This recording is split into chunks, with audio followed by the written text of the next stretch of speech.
political parties. So in the commission, we have a very sound tradition, not today, of large, and I must.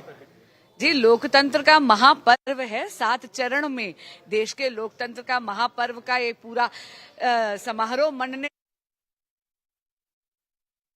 जा रहा है। मेरा निवेदन है देश के प्रत्येक मतदाता से कि 7 के 7 चरण में जो भी आपके क्षेत्र का हो, खासकर कि दिल्ली के मतदाता से विनम्र निवेदन है कि 6ठे चरण में हमारा आ रहा है इलेक्शन, उस दिन मतदान केंद्र तक जरूर जाएं, अपना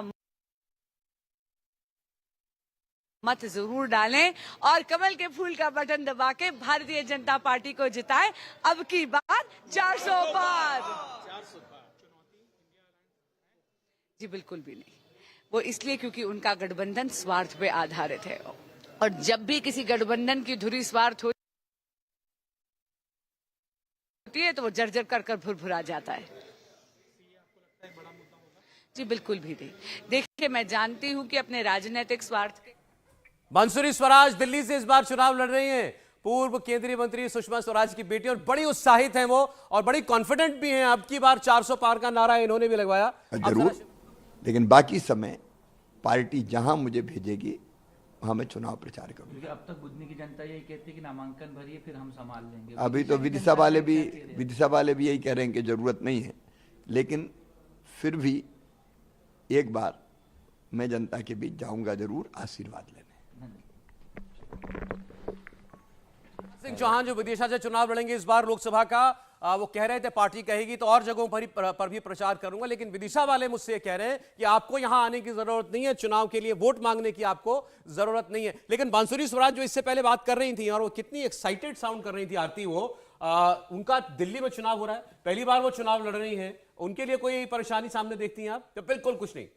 देखिए, मुझे लगता है बांसुरी स्वराज अपने आप में एक बहुत अकम्पलिश्ड महिला है, बहुत एक अच्छी वकील भी है और बहुत अच्छी ओरेटर है और सुषमा स्वराज जी की लेगेसी आगे चलाने की क्षमता भी रखती है।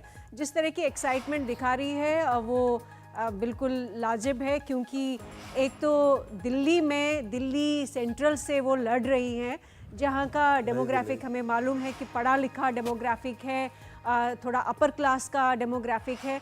मुझे नहीं लगता है कि बहुत ज़्यादा चैलेंज होगा उनके लिए। एक एबल पॉलिटिशियन भी साबित होंगी मेरे ख्याल से, जिस तरह से वो अपने आप को कंडक्ट कर रही है। और उनकी पार्टी के लिए दिल्ली क्या कहेगी? 7 सीटें 7 सीटें मालूम नहीं, उसके बारे में मुझे नहीं मालूम है, लेकिन बांसुरी के बारे में ये कह सकती हूँ कि वो जरूर जीत के आएंगे। आपको नहीं लगता कि 2 बार की तरह तीसरी बार 7 सीटें बीजेपी की हो सकती हैं? देखिए, ये डिपेंड करता है, क्योंकि दिल्ली की जो जनता है वो जो बाकी देश में होता है, ज़रूरी नहीं कि वो उसी तरीके से बिहेव करे, उसी तरीके से वोट करे। मुझे लगता है चूंकि दिल्ली असेंबली में आम आदमी पार्टी का भी एक इन्फ्लुएंस है दिल्ली में, वो किस तरह से प्ले आउट होगा लोकसभा इलेक्शंस में वो देखना पड़ेगा। और जिस तरह के कैंडिडेट्स भी हैं, लोग उन कैंडिडेट्स को भी देखेंगे। बांसुरी के बारे में कॉन्फिडेंट हूं मैं कि वो चुन के आएंगे। देवेंद्र पराशर भी जुड़े हुए हमारे साथ। देवेंद्र, दो राज्यों की बात अभी हमने खास तौर पर की है, यूपी और दिल्ली। चुनाव की घोषणा आज हुई है। पिछले कुछ दिनों में आपको लगता है कि यहाँ के पॉलिटिकल माहौल में कुछ भी बदला है? सौरभ, अगर उत्तर प्रदेश की बात करें तो क्या हम लोग अपने स्क्रीन पे उस सारे कंस्टिट्यूंसी को बता रहे हैं कि किस लोकसभा क्षेत्र में किस फेज में चुनाव होना है, किस तारीख को? क्योंकि लोगों के सबसे ज़्यादा दिलचस्पी उसी में रहती है। और उत्तर प्रदेश के लिहाज से अगर बात करें तो, क्योंकि हम कहते भी हैं हम लोग की देश की सत्ता के अंदर यूपी से आ जाता है, सभी इस बात को कहते हैं, तो वहाँ से बहुत सारे मैसेज आ रहे हैं कि किस फेज में उनके शहर का चुनाव होना है, उनके लोकसभा क्षेत्र का चुनाव होना है, तो वो बताना बड़ा दिलचस्प रहेगा। अगर हम लोग ऑलरेडी आप बताएं। जी हाँ, वो लगातार नॉन स्टॉप स्क्रीन पर चल रहा है देवेंद्र, दिखा रहे तो उसको मेंशन किया सकता है। ये सारी इंफॉर्मेशन स्क्रीन पर है, लगातार है। तब ठीक है, फिर दर्शकों से मैं यही कहना चाहूँगा कि मैसेज करने के बजाय वो सीधे सीधे देखें स्क्रीन को, तो वहाँ पे उनको पता चल जाएगा कि उनके लोकसभा क्षेत्र में किस तारीख को चुनाव होनी है।